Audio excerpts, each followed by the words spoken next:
Happy Wednesday, everybody. My name is Mike Jimenez, and this is The Acquired Taste. We are in Northwest San Antonio, having a great day over here. Hope everyone's having a fantastic hump day. Joe Garcia producing today's show. We are live on Twitter, live on Facebook, live on YouTube. Again, subscribe to us on YouTube, and we're nearing 400 subscribers. We're 5 away. Last time I checked, we're at 395. We are growing by the day. Super excited about that. If you're following us on YouTube, you can actually make comments and I can respond to them in real time because I see them when they hit our screen over here. So be part of the show by going to YouTube and subscribing to the Acquired Taste Sports and Pop Culture Podcast. We changed the name last night. Again, the Acquired Taste Sports and Pop Culture Podcast. Joe Garcia, as I mentioned, produced today's show. Joe, how you doing today, my man? I'm doing good, man. Good to be here producing the show. You know, we're getting close to that ever popular 4th of July weekend, dude. And I can't just take it all in and just imagine what I'm going to be doing because I just learned yesterday, our boss told us we're off that 3rd and the 4th.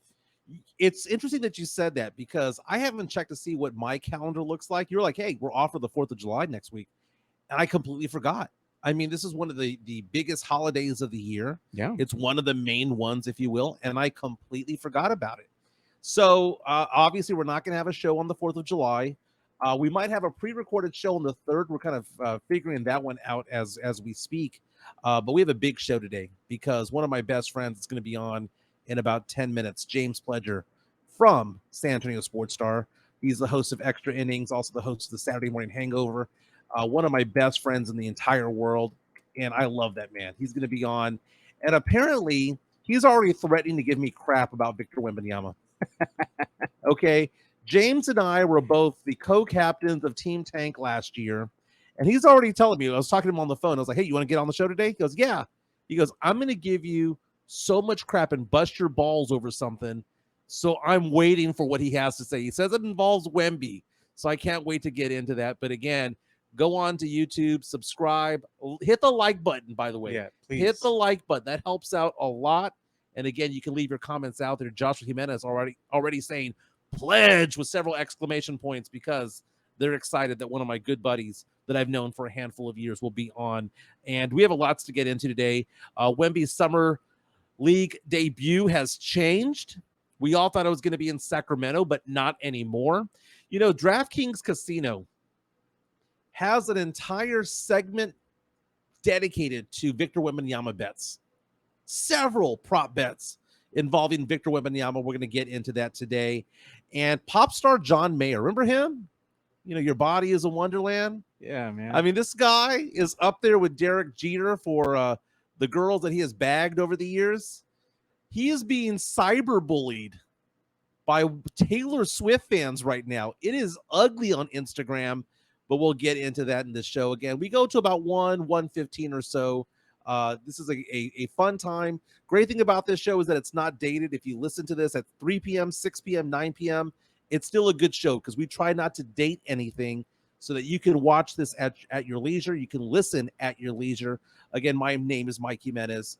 Joe Garcia is producing today's show. Now, here's the thing. We were going to talk sports at the very beginning. But you were talking to me a few minutes ago about how our good friend, Madeline Mendoza, Maddie Sky of Axios, tweeted something that kind of pissed you and I both off just now. We love Maddie Sky, but she does a fantastic job with Axios. Can you explain what she tweeted? Yeah, I'll do better than that. Why don't I just go ahead and bring it on screen? That way everyone can get the gist of what we're talking about here because it's getting wild, man. ERCOT is what she was saying just about a little over 30 minutes ago or so, 42 minutes ago. ERCOT reported a historic power use of 80,828 megawatts at 6 p.m. yesterday. Texas will likely break the record again today, ERCOT warns. And don't forget, they're going to tell you, go ahead and set those thermostats to 80 or 82. 82 degrees. Come on. Okay. Do I want to give the right middle finger or the left middle finger to ERCOT? ERCOT is our energy grid. Okay. And if you remember, I believe it was back in 2021, the grid failed when it was snowing over here in Texas and it got all frozen. And what did the legislature do? Absolutely nothing. They did nothing for ERCOT other than allowing them to fleece us as Texans. That's what they allowed. They're like, ERCOT, you got to still keep making your billions, right? Let's just go ahead and stiff everybody in the state of Texas for this. So again, this is an energy grid that might not be able to handle the cold and now might not be able to handle the heat. And there's a problem with that. They did nothing to fix the problem. Nothing other than take our money. Well, and the thing about that is this, is that I understand that you want to conserve energy, and I understand that we may have to do our part, right? It's one thing if the state is doing everything they can to make it right, but if you're doing nothing and you're asking us to raise thermostats to 82 degrees, screw you. I have my AC set at 68 degrees. I have solar panels, and I pay my CPS bill every month on time. Screw you. If I want to pay for it to be at 68 degrees or 70 degrees, so be it. Dude, I walk into a house that's at 75, 76, and I walk straight back out. I go to my parents' house, and they have it in the low 70s. It is oppressive to me. I need for it to be cold, and I want the fans blaring. I want it 68, 70 degrees. During the winter, I turn off the AC, obviously, right, during the winter. If it gets down to 60, 62 degrees, I don't even turn on the heater. It has to get to 60 for me to turn the heater back on. My wife and I love the cold, and I think that's one of the reasons why we're a good couple, is because we have the same compatibility when it comes to the thermostat. I bet you're Puto, man. You go ahead and sleep with the fan on in the wintertime. Yes. You have to have the fan all the on. Time. Yeah. All the time. And think about that. Think about how our grid is so fragile, and that it froze, literally froze. People died, and the state legislature did nothing, and then allowed ERCOT to raise the rates on everybody so that they can keep getting their profits. On top of that, doing that during a pandemic. Yeah. I will never understand why we allow legislatures to do that. And that's not a Democrat or a Republican thing, because if you are going to vote one way or the other, why not just replace the ones that are there? If they're going to allow that, if they're going to allow us to be screwed over, why do we have them there? Yeah. And 82 degrees, I may as well be outside. I would rather be outside in the pool of my neighborhood. You know, I don't have my own pool. I'm not Joe Garcia. I'm not that bougie. Okay. I don't have my own pool. I have the community pool in my neighborhood. I would rather be there in the afternoon than be in a house that's 82 degrees. I don't care if the fan's on. 82 degrees, bite me. What does that mean that's out there? Come and take it. And it shows an AC unit. That's basically it. Daniel Castro reaches out and says, the only Mike take I like, him having solar panels. that crap was expensive though, man. Yeah. Well, he's from Castro and Sons Solar Energy. Oh, he is. Yeah. Oh, okay. Very, very cool. Yeah, I do have solar panels. They were kind of expensive. I did get the federal credit on it. Yeah, they probably give you like 3,500 rebate or something back. No, the feds gave me 10 grand, man. Oh, wow. They gave me 10 grand, and and I believe CPS gave me like 3 grand. Yeah. Paul Cantu says the fan always has to be on. Always. And you know what? I kind of like the TV being on when I go to sleep as well. Ah, you like that white noise. Yeah, I need to have that. I need to have it on there. I usually keep it on like Forensic Files or Unsolved Mysteries. I like the eerie stuff in the background.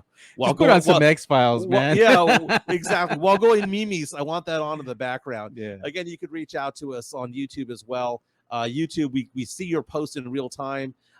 Matthew reaches out and says, any temperature is room temperature if you believe in yourself.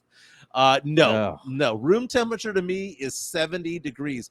I had a college roommate named George, and he was the kind of guy who would want to have it at 78. And I'm like, why would you want to have it? No fan on, just have it at 78. And because that's the way he grew up.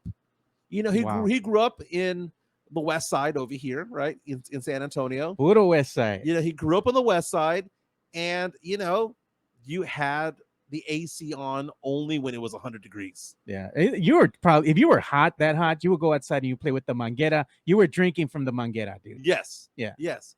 And I became his college roommate, and I would, move it back down to 68, 70. He would get so pissed off. So pissed off. He'd be in the apartment at Texas State, with a jacket on, trying to be like, oh, I'm freezing. Like, dude, screw that, man. 80 degrees. What's the point? What's the point of having an AC unit? Just go outside. At that, just go outside. There was another good topic here that Maddie Sky brought up. She says, the silver lining to San Antonio's unbearably hot temperatures. The mosquitoes can't take the heat either. So that's right. To die off.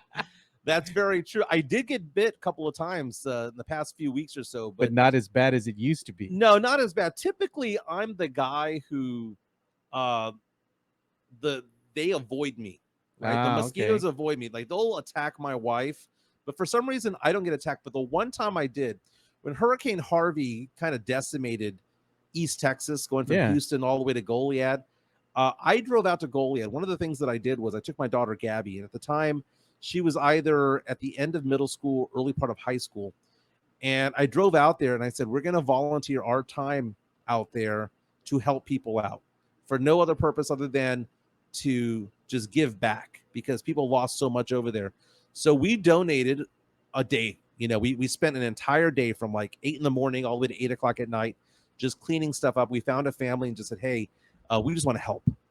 And we helped them out. We helped them clear out their home and clear out the debris from their home. And it was an opportunity for me to show my daughter that when something like that happens, that you have to give back. Sometimes people can only donate money. People can, say their prayers and well wishes and all that stuff. I wanted to physically move things. I was moving tree trunks and things like that. But that being said, the time that I was out there with Hurricane Harvey, those mosquitoes were the biggest mosquitoes I had ever seen in my life. And I was bitten so bad and so many times that for like a week in the summer, I had to wear long sleeves. It was disgusting. All that went up. There were those big black mosquitoes that fly around when it's raining and everything. Dude, they talk back to you. Yeah, dude. You try to swat them like, what? Yeah, the hood mosquitoes. The hood mosquitoes, man. They're hurricane mosquitoes. No me pasa nada. No me pasa nada.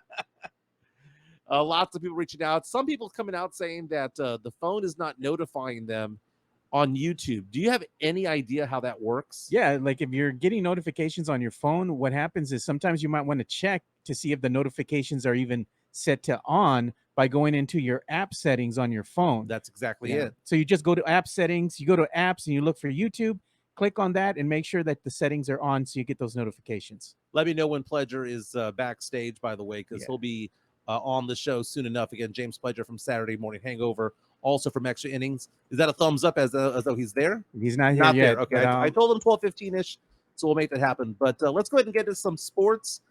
Victor Wembanyama making news again because we're all excited about when are we going to see him in a Spurs uniform for the first time on the court, actually playing a game. And the Summer League is coming up. And the Spurs had made the announcement that they were going to play in the Sacramento Summer League, right? The one really called the California Classic. Yeah. And the thing about it is that part of us were like, why there? He's going to make his debut in the middle of nowhere in Sacramento? Yeah. And the news came out today. Jeff Garcia from Locked On Spurs reporting today that Wemby is going to make his debut not in Sacramento, but in Las Vegas when the Spurs take part in the Summer League in Las Vegas, which gets going on July 7th. It's going to be a game played on ESPN. They have 4 games over there. July 7th against the Hornets, the 8th against the Trailblazers, the 11th against the Wizards, 14th against the Pistons. Again, the July 7 game on ESPN. The rest are on either ESPN2 or NBA TV. And you know what? This makes total sense to me. Total sense, because I think the Spurs have realized a couple of things.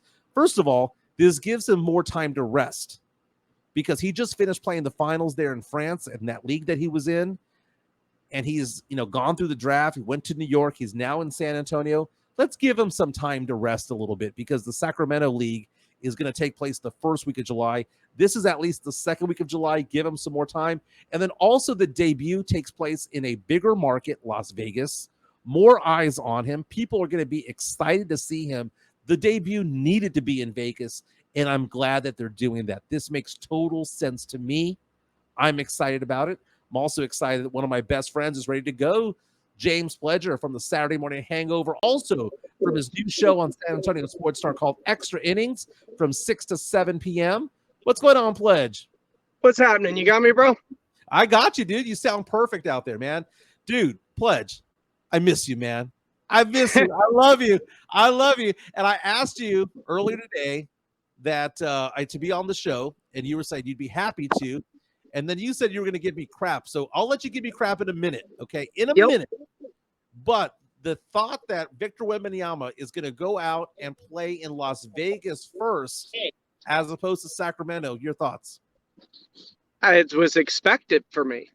I've talked about it on Extra Innings. I fully expected Victor Wembanyama to not play in Sacramento and probably only play the first 2 games when it comes to the Summer League, when they matches up against the number 2 and 3 picks in Scoot and Brandon Miller, because they open up the Vegas Summer League against Charlotte, and then they'll play Portland next. Both of those teams are going to be televised on ESPN, which makes sense that if you're trying to rest him, you're not going to play him in Sacramento. You're probably only going to play him a couple of games in Vegas, and then he'll do his media obligations after that, because we know that he's also got things to do while he's there for the NBA.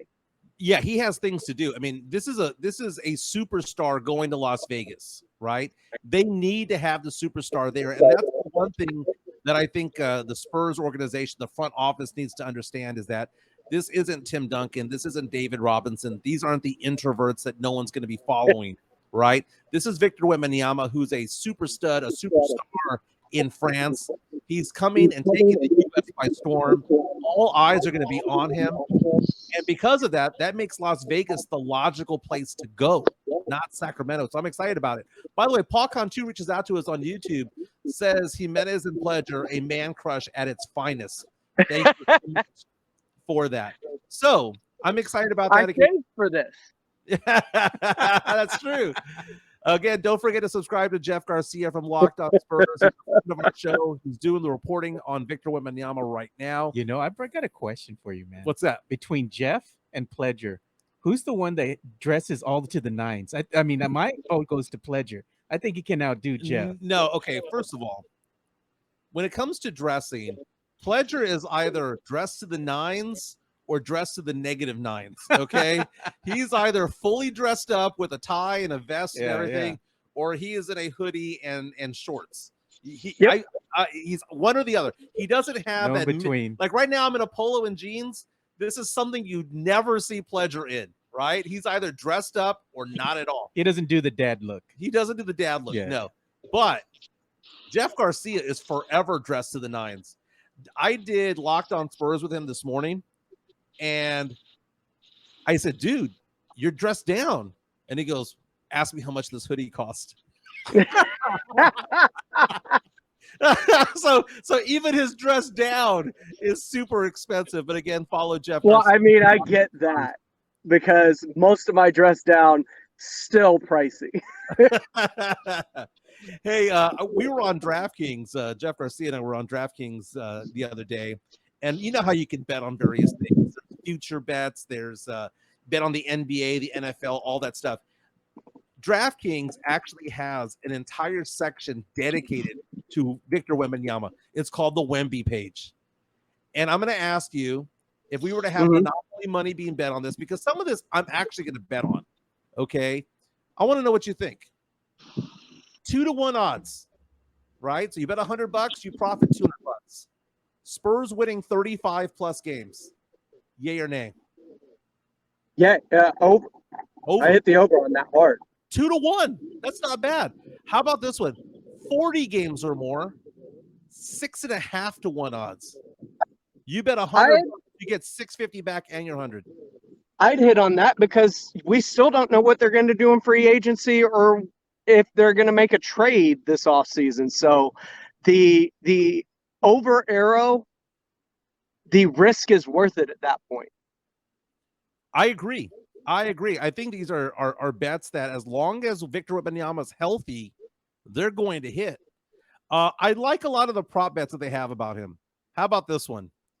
12-1 odds. Will Victor Wembanyama score 45 points in a game? Whew. That's a tough one. That's a lot of points. That's a lot. I would say no, but still. I wouldn't think he would hit over 45. No, just because the type of game he plays, he's very selfless on the court. Yes, he does a lot out there. He will pass the ball, right? Basically 2-1 odds. Will he average 20 points per game and 2 blocks per game? Yes, over. It's a parlay on that one. I found this one to be interesting, and I'm not going to expect you to say yes on these, but will he average 10 rebounds per game, and will the Spurs go to the NBA Finals? If so, 150-1 odds. All right, it's a sucker's bet. I will take the over on the 10 rebounds because I do think he can do that. But when it comes to the NBA Finals, I think I'd hold off on a year on that bet, maybe. Yeah, I agree. His over-under, by the way, when it comes to points, just a straight-up bet is 19 points, and the rebounds is at 9.5. So, Pledger, they want you to give them a weather report. They said it's over 100 degrees. Yeah, Jason Garcia reaches out. It's says, cool enough for a hoodie for me. That reminds me of my daughter. I took my daughter out the other day. I told her, I said, hey, let's go to the arcade. And she goes, okay. And she gets dressed in leggings and a big ass hoodie. And I'm like, it's 103 degrees outside. And my daughter, who's 10 years old, is like, Dad, are the video games outside? I'm like, no, they're inside, but you're walking from the parking lot inside. And I forced her to change. It's cold in those studios, man. Now, Art reaches out and says, of course, Wemby goes for 45 plus in a game. The Admiral went for 50 in a game. Okay. Admiral had different teams surrounding him when he first came into the league as a rookie. That is true. Talking to James Pledger from San Antonio Sports Star, host of the Saturday Morning Hangover, and also Monday through Friday at 6 p.m. Extra Innings. It's a great time. You can learn more about James Pledger and his sports takes out there. Now, one of the things that you oftentimes do is give me crap, okay? At the Sports Star, it's called giving me crap, but on this show, it can be called giving me shit, okay? That's the difference between having a podcast and having a radio show, right? By the way, I will say this, though. The 3 years I was at the Star, never once cursed. That is like the biggest thing ever. Never had to hit that 7-second button. And every once in a while, for those of you who don't know, when he was producing the show, every once in a while, you'd walk out of the room for 2 or 3 minutes because he had to go do something. And you'd get in my ear and you'd say, leaving the room, don't curse. You would always say that. But, actually, what I would say is I'm leaving the room, don't blank it up. So one of the things that you like to do is give me shit about certain things. And over the phone, when I asked you to be on the show today, you said that you were going to come at me hard about something. The floor is yours. I'm not coming at you hard. I just want to know if you're going to keep the same intensity with Wemby, who you love, and I'm pretty sure you've already adopted as one of your sons. He's my son. He and Malachi Branham and Devin Vassell, my sons. I'm just wondering if you're going to keep that same intensity of Wemby shooting 27% from 3 that you have with Jeremy Sochan this year. So you're because if you've looked at his stats over in France, playing in Pro A League, he was shooting 27% from 3 this year. Mm-hmm. So what you're telling me is that you want me to keep the intensity up because you thought I was a Sochan hater last year. No, you just made a much bigger deal of his 3-point percentage than everything else he did on the floor and talked about his efficiency. And I'm just wondering if you're going to keep that same energy with your son and beloved by all, now San Antonio Spur, Victor Wembanyama, because look, I don't expect you to. Wemby is beloved by all, and I understand it. But we were trying to walk you back when it came to Sochan in terms of your, let's say, vitriol for his inefficiency from behind the arc. Vitriol, take that back, my man. Okay, let's backtrack here. Okay, so I'm looking at Victor Wembanyama's stats when it comes to three-point shooting, and this is somebody who in the French leagues was shooting at 29% clip. Okay, not a very good clip, but to be honest with you, the three-point shooting in Europe is actually less than what goes on in the NBA because the ball is different, and the ball is a little bit better, a little bit softer in the NBA. So I would say that a 29% in Europe is closer to 31, 32 in the US. There is a difference between the ball and how it reacts to the rim. Which is still under the 32%. You basically said that's when I will give Jeremy Sochan credit. Right. The big difference between the two, Pledge. Oh, no, there is a difference. And you didn't ask me, am I gonna come with the same intensity, if you will? The difference that you have between Sochan and Victor Wembanyama is that Wemby actually has very good shooting form. So there's good shooting form. The form is there. Sochan doesn't have a form when it comes to three-point shooting. It's herky. No, he was working on his form, which I alluded to all season long. But it wasn't there to begin with. It wasn't there to begin with. I mean, even free throw shooting, he did it one-handed. So the shooting form is not there. They were trying to make him do things that he did not seem physically comfortable doing. Wemby, when it comes to shooting from 17 feet out, when it comes to shooting from 15 feet out, it looks like it's in rhythm. It looks like a Kevin Durant type of thing. Not going in with the Kevin Durant accuracy yet, but it looks right. It feels right. It's different. When you see Sochan is shooting the ball like it's the first time he's ever been asked to shoot a three, because for all intents and purposes, it was. Sochan was a 28% three-point shooter in college. So he wasn't a good shooter in college. He got better when it came to the mid-range game, the 10 to 15 footers, anything inside of 10 feet. Sochan's money when it comes to that. But I'm not going to keep up the intensity when it comes to Wemby because Wemby brings other things to the game. And Wemby is the overall better prospect between the two. Wemby is the future superstar. But I will say this, though. Wemby being there is so great for Jeremy Sochan's development because it allows Sochan to do the things that he's good at and focus on being the best player that he can be already within his game, stay in his lane. So I'm not going to go after Wembanyama if he comes out shooting cold because the form is there. And that's half the battle right there. Okay, so in a tank season, I just want to get this right. In a tank season, Jeremy Sochan's not allowed to work on his shot because there's no time in practice to do it really during an NBA season. But if Wemby's missing because his form's already pretty, you're going to allow for him to not be good because it's pretty.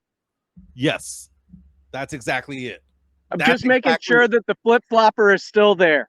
No, it's not a flip-flop. It's a little bringing up the hypocritical. receipts. I'm bringing up the receipts. I got to bring up the receipts. Okay, what does it say? There you go. There's the tweet, the infamous tweet from December 31st, 2022. If a baseball player hits .200 for a while, then .400 for a while, is he a 300 hitter or a 400 hitter? 300, right? A reversion of to that means a reversion of the mean. I remember this tweet. Okay, so regression to the mean. What I was basically talking about with that is that there was a 2.5 week period in January, early part of February, where Sochan was knocking down three after three after three, and people were giving me so much crap about it. And I responded back by saying, you do realize he's going to go back to being a 20% three-point shooter, 25%, because that's who he is. And then he went on to shoot like 15%, 1.5 the rest of the year, which fell back to him being a 25% three-point shooter, which is what he is. He is who he is. And the form isn't there. But that's not he is who he is right now. he is still working on that shot. He is developing that shot. He is who he is. And dude. here's the other He's receipt. a good mid-range guy. He's a great rebounder. He's a hell of a dribbler. Sohan's a good player. I want him on this team. I need him on this team. I want him to be the starter. I think he's going to do so well being next to Wemby. But at the end of the day, it's a little bit different. At the end of the day, he is not that guy. He can go focus on what he's good at and be a better player because of it. He doesn't have to be the next Kawhi Leonard. Well, here's the other receipt for you, Pledge. This is what Mike had said. This was back on November 15th, 2022. Can we all agree that Jeremy Sochan should never shoot a three-point shot again, please? Pretty please. Pretty please. Sugar on top. Oh, I'm very aware. I've been around for multiple of these takes when it comes to Jeremy Sochan and shooting. Let me ask you this. How much time needs to pass before you all come to my side of the table and go, you know what, Jimenez might have been right? I don't know. I'm at least going to give him 2 to 3 years for the Spurs to completely break down his shot and then try and build it back up before I come to a conclusion on who Jeremy Sochan is, instead of writing the book on him in the first week of the season. Okay, so we had several people reach out to us. Because you were talking about Suns. Yeah, show this one about my Suns. Joshua reaches out and says, what about Lonnie Walker? Is he no longer a son? Fred Villarreal says, so Lonnie Walker is now an orphan? ? Echo saying Jimenez is fangirling over Wemby. Damn straight. Damn straight. And that's why you should. You should. He's got the form.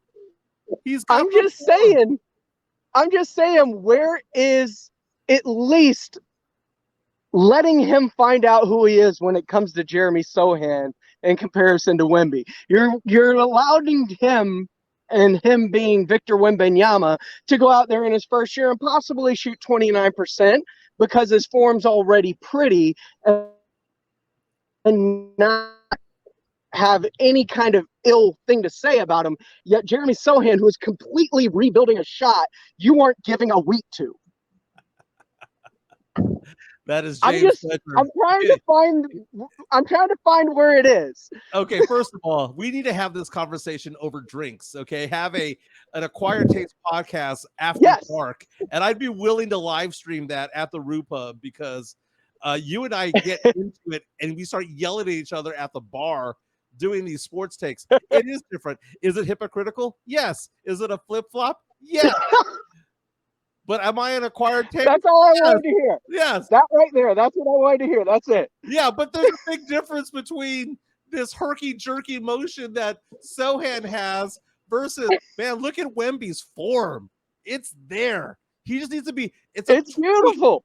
It's a tweak that he needs. Sochan needs to be demolished and rebuilt back up. Oh, man. Sochan shoots free throws with one hand. He's willing to do whatever it takes to get better. Yeah, exactly. That's what I'm saying. But that proves two things. It proves that Sochan can humble himself and will do what it takes to win. That's the positive. The negative is that it shows he has no shooting form. Right? Why can't both be true? That is James Pledger from the Saturday Morning Hangover and also Extra Innings. Tell us about your show and how we can follow you, Pledge. Well, you can follow me on Twitter. I am Pledger. Also on Instagram, same handle. And you can also watch my show at SA Sports Star, of course, on YouTube, just like you. You can also listen to it live at SA Sports Star, or just listen to it live on the radio on 94.1. I am on from 6 to 7 weekdays with Extra Innings, and of course myself, Jack Thompson, Katie Goodman. We are on Saturdays from 9 to 11, except this past Saturday when we went 9 to 1, covering all things Victor Wembanyama's press conference. That was outstanding. James Pledger is out there in the heat following this show. We're going to talk about one of his favorite singers, by the way, in a moment. John Mayer is being super bullied by Taylor Swift fans. I thought you meant Haley Williams. Haley Williams. Dude, Paramore's in concert in Austin next week. Might need to make that happen. That's James Pledger, man. Love you, man. We might have to. Thanks for being on. Love you guys. All right, see you, Pledge. Thanks, everybody. Fred Villarreal reaching out saying it's good to see Mike still on top of his game. I'm assuming he's talking about the hypocrisy and the flip-flopping but it is what it is. Hey, real fast, a shout out to our sponsor, Cynthia J. Sanchez from J. Parr Realty. Dude, offering a free market analysis of your home. So if you're thinking about selling your home and want to know exactly how much is it worth, you can reach out to her. The number's on the screen right there, 210-273-0748, 210-273-0748. Again, you can go to those websites like Zillow and Realtor.com and all of those, and they'll say, hey, your house is actually worth this, the Zestimate, right? But that's not reality, because what's reality is what people are actually buying the homes for in your neighborhood, an apples to apples type of thing. So reach out to Cynthia J. Sanchez, 210-273-0748. You can shoot her a text as well and say, I want my free analysis of my home. One last thing, I mentioned it yesterday. We were talking about real estate. She's my personal realtor. We were talking about the fact that interest rates are so high. So if you want to go buy a house right now, it's typically at 7 or 8%, which is ridiculous because that is double the interest rate of what it was just a few years ago. I know I got my house at 2.625 when I refinanced, right? But she's letting me know that there are home builders right now who are offering interest rates in that 4% range, which is amazing right now. They're for new builds and they're being financed internally. She'll tell you which neighborhoods those are, which home builders there are. Again, if you need a good realtor, Cynthia J. Sanchez has been doing it for 16 years in the San Antonio area.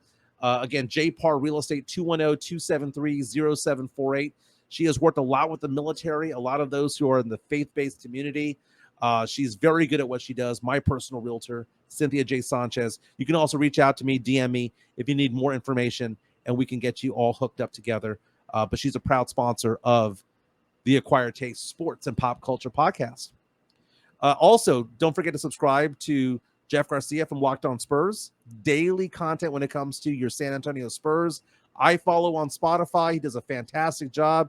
He was talking about the fact that the Spurs are up for a humanitarian award as a team because of what they did in Uvalde after the shooting over there, the school shooting.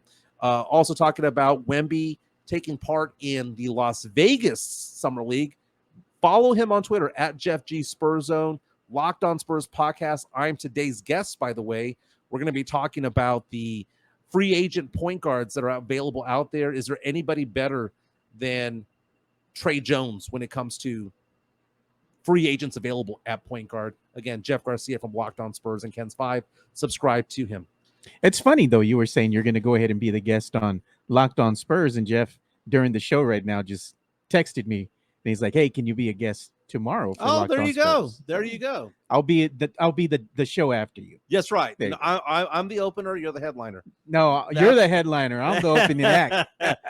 So let's get into some pop culture, right? Again, we talk about sports, but we like getting into pop culture. And in fact, I was talking to a couple of people the other day, actually it was yesterday, about yesterday's show. And they were saying, hey, we like that show that you did with Carolina Teague. And we like the fact that you brought up some interesting topics that were not sports related, such as Michael Jackson being sued 14 years after his death, being accused of molestation. We got into yesterday about other topics involving pop culture that were kind of out there. We had that conversation piece about, which celebrity would you want to be married to, a fictional character on a TV show or a movie.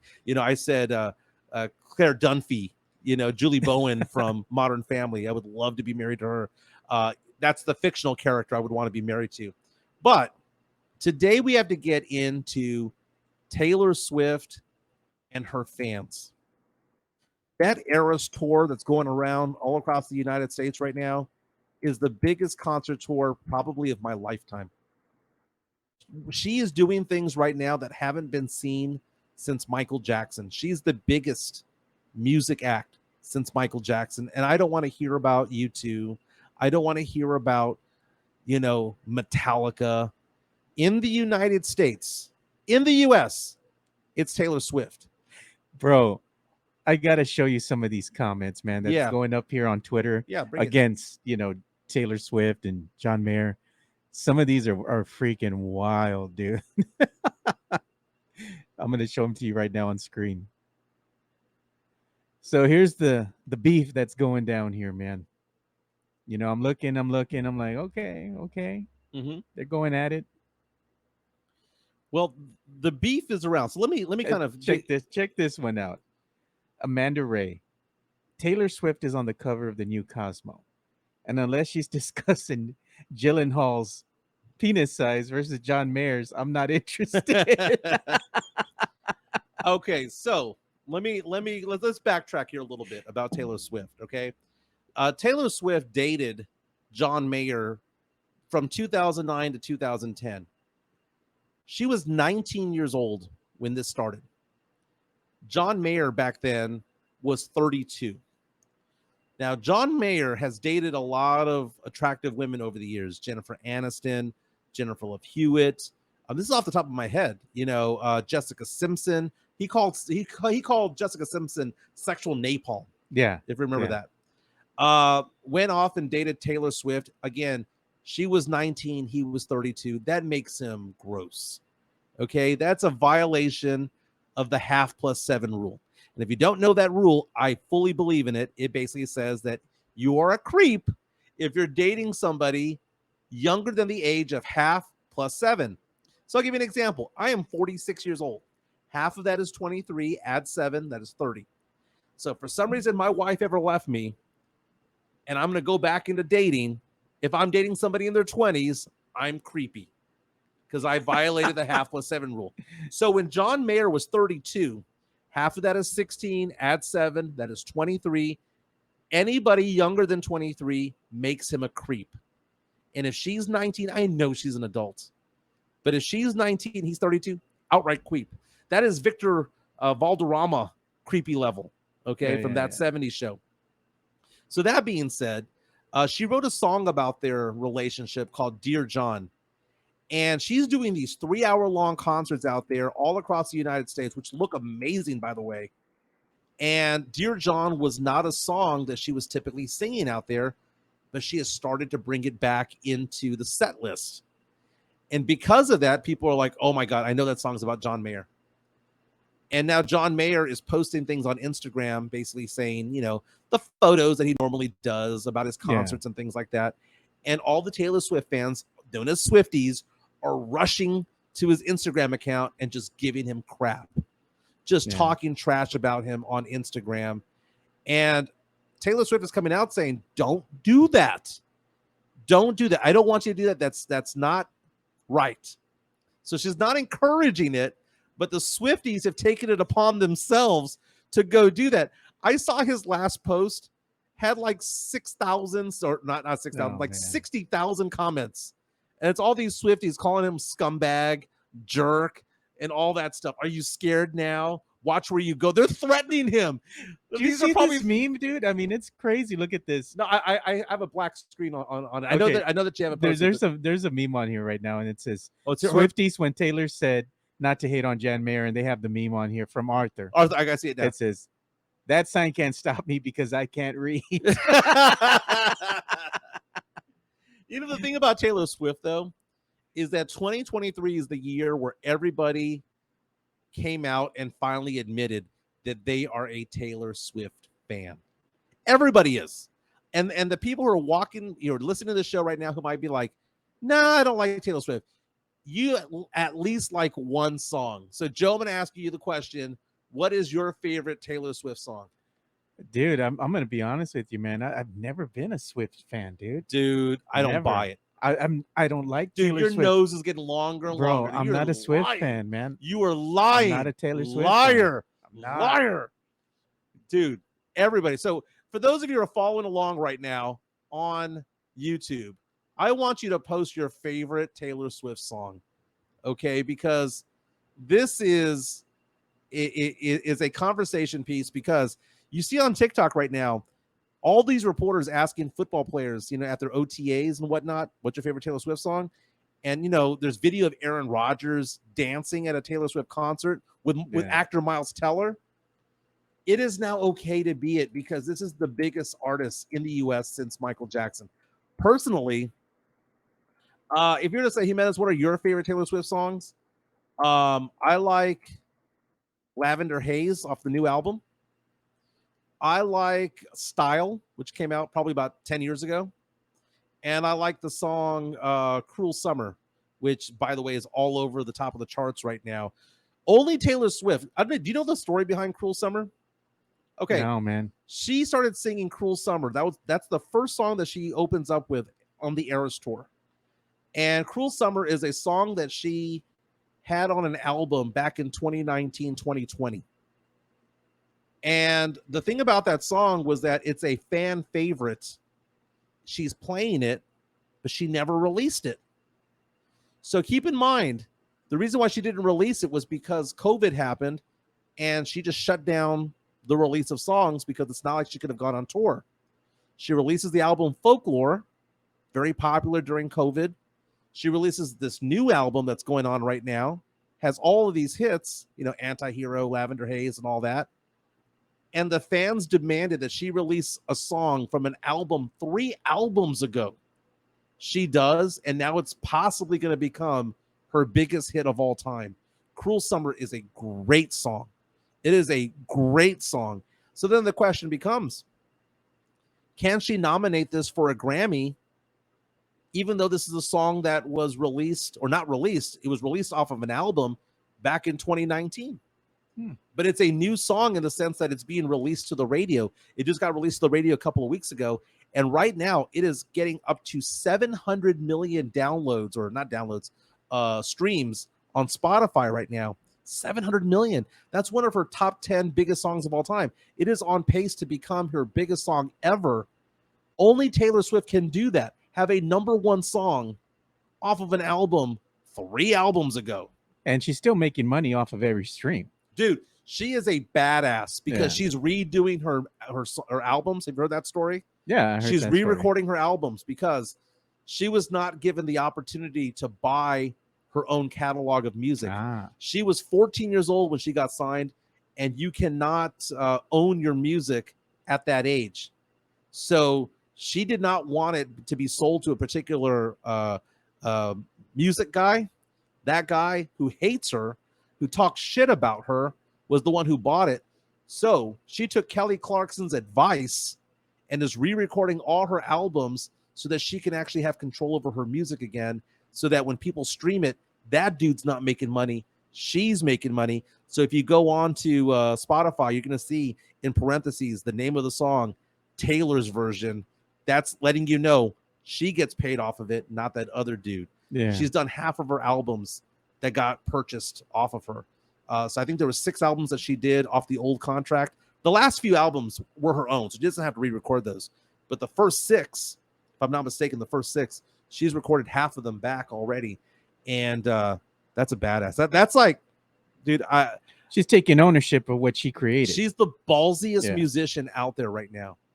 Hey, you know what? You were talking about some of the conquests that John Mayer has had over the years. Yeah, right? He's Derek Jeter-esque. Yeah. Well, why don't you talk about some of the conquests that Taylor Swift has had over the years? Looking at some of her ex-boyfriends here, doing a quick search on Google, you have Joe Alwyn, Tom Hiddleston, Calvin Harris, Harry Styles, Joe Jonas, Jake Gyllenhaal, Taylor Lautner, of course, John Mayer, and Lucas Till, just to name a few. And then, of course, Connor Kennedy. Yeah, and the question becomes, was it a serious thing, or was it a fling, or was it just, 1 or 2 dates, or whatever the case may be?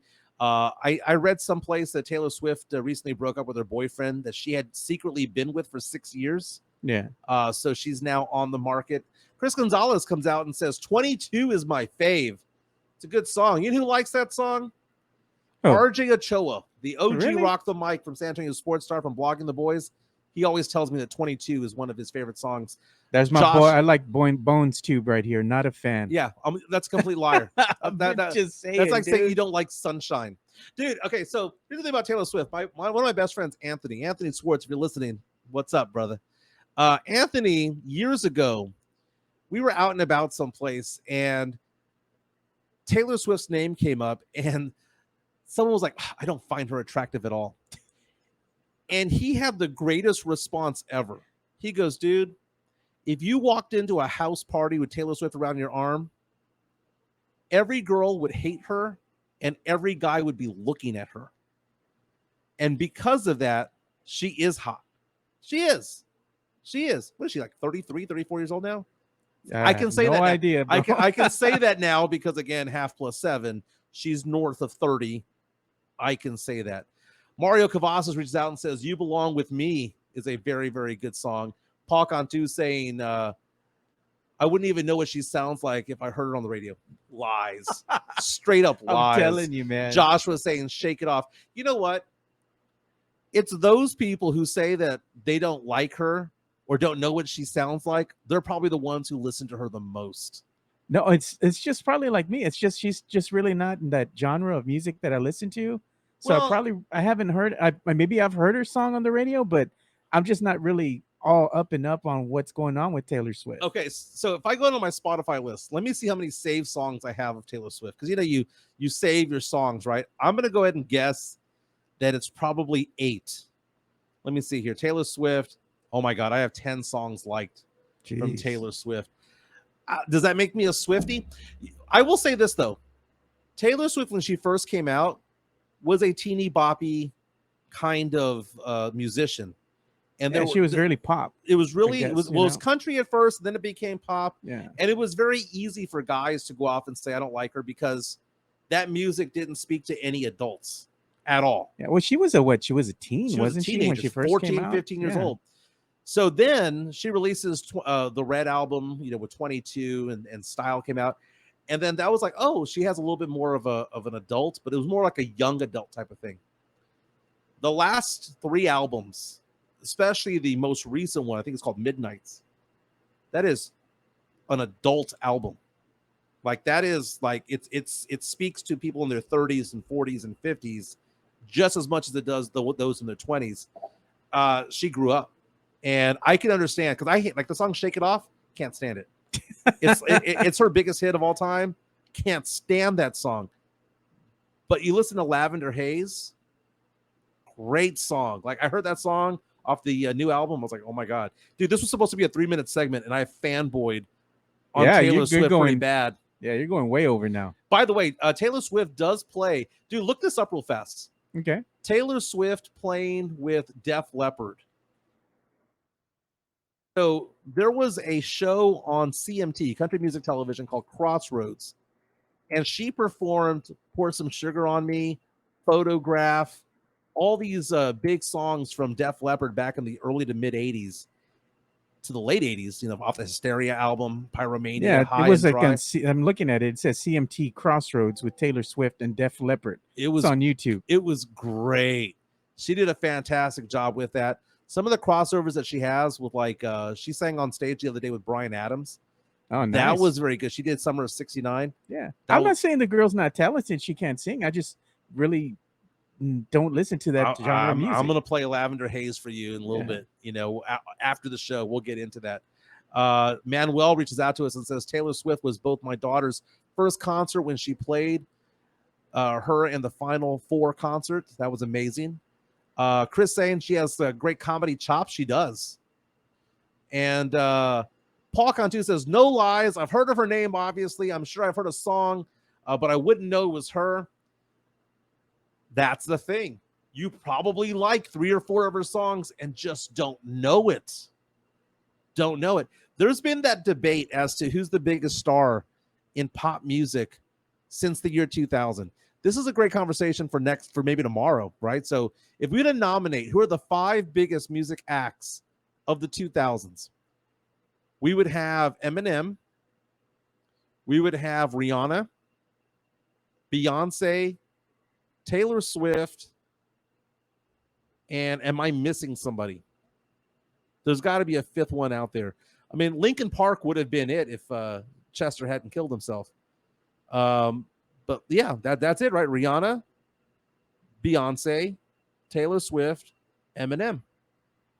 I would put money that those are the 4 biggest artists of the 2000s. Let's see. Let me pull this up. we're off the deep end right now. Let's see. Biggest acts of the 2000s. Biggest music acts of 2000. That was just me coming off the top of my head. Yeah, it's where you have. You know what? I'll put a number 5 somewhere in there. Adele. Yeah, well, this is what you got. You have Eminem, Linkin Park, Jay-Z, Beyonce, Coldplay, Avril Lavigne, Alicia Keys, Lady Gaga, Pink, and let's see, Those Kanye. are a lot of tier 2s, man. Yeah, you have Kanye, Shakira, U2, Destiny's Child, Green Day, Maroon 5, Aaliyah, Red Hot Chili Peppers, Madonna. Yeah, lots of tier Yeah. 2s and tier 3s. Although Chris reaches out and says Katy Perry. Katy Perry might be one, might be in that top tier category. That whole album that she had with Roar was massive. Was massive. I like talking music because I'm a big music fan. 90s rock is kind of my thing. But I like listening to all sorts of things, and I can respect all sorts of types of music right now. See, that's what Paul. I'm like with Paul Cantu right here. He says, I don't like that kind of music.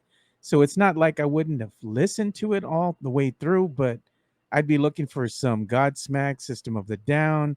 That's his cup of tea. And I kind of agree with him. No, I understand that. But, it's so funny, Joe, is that there's some people who only listen to one type of music. Yeah. I know some people who only listen to country. I don't do country, bro. Well, I mean, I'll do George Strait.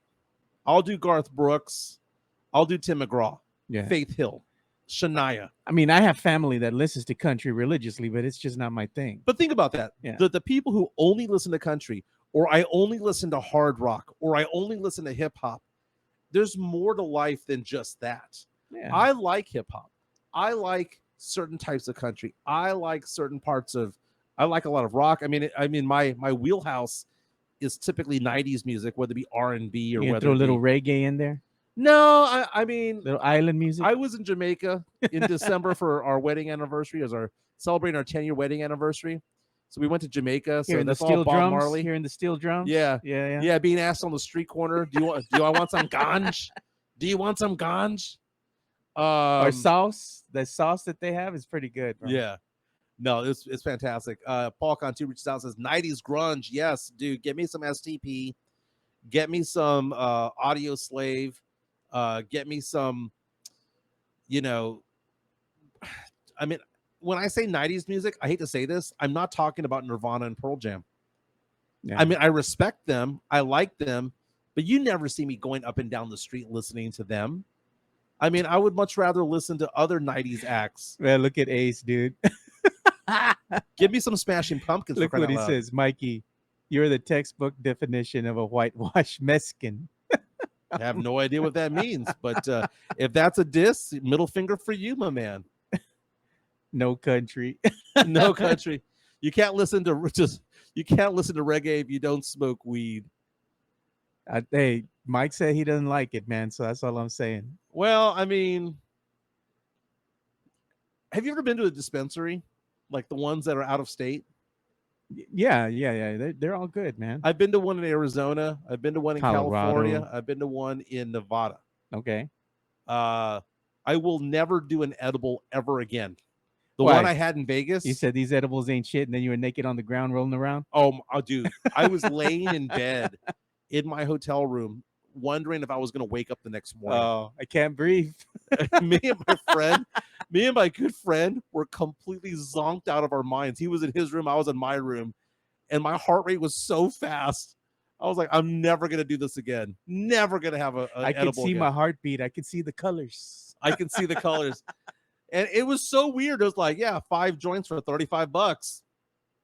We sell them in bundles. We sell them in packs. Bro, but you have to read the instructions. Some of the guys, even at those No, dispensaries, those were would fine. tell you, Those were fine. hey. Those are, the one in Arizona was interesting because they go and they came up to us with a big old iPad. Yeah. And they were like, how do you want to feel today? Do you want to feel artistic? Do you want to feel mellow? Do you want to lower your blood pressure? Do you want to go to sleep? Do you want to be active? Do you want to feel comical? Do you want to feel high?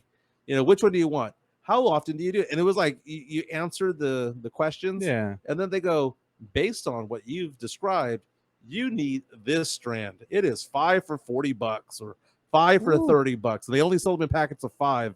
So I was like, okay, I'll go check this out. But no, the dispensaries are pretty cool, man. They really are.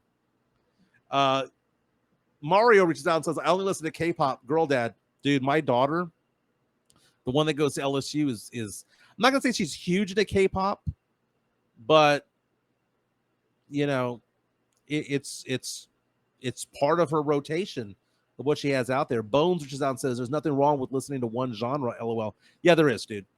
It's like eating Mexican food every day. Okay, got to throw in some Italian food. Got to throw in some Mediterranean. Got to throw in some other things, some barbecue. You need to vary up some life. It's not like I just listen to rock only. I mean, I listen to other types of music. It's just not very into Taylor Swift. Never was really my thing. Foo Fighters. I can listen to the Foo Fighters every day. Like Foo Fighters. Red Hot Chili Peppers. Blood Sugar Sex I just Magic. thought you were gonna throw in some Nickelback. I said you look like a Nickelback kind of guy. I don't care. You know what? For I'm not gonna lie. They're okay. Some of the most hated bands of all time had their moments. Nickelback was so overexposed. But if Rockstar comes out,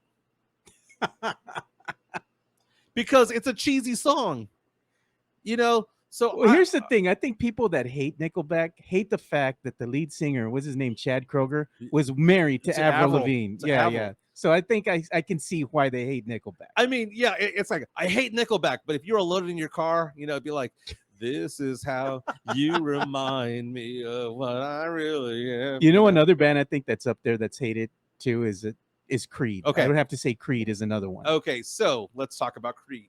Okay, Creed, who, by the way, they played at the Dallas Cowboys Thanksgiving game probably about 20 years ago, right? And Creed is a very hateful band. Scott Stapp is a douchebag, and he's somebody who, he is. I mean, he is a douchebag on the same level as Kid Rock, right? And they hung out together too. And hung out together means they, naked. With other ladies in the room, right?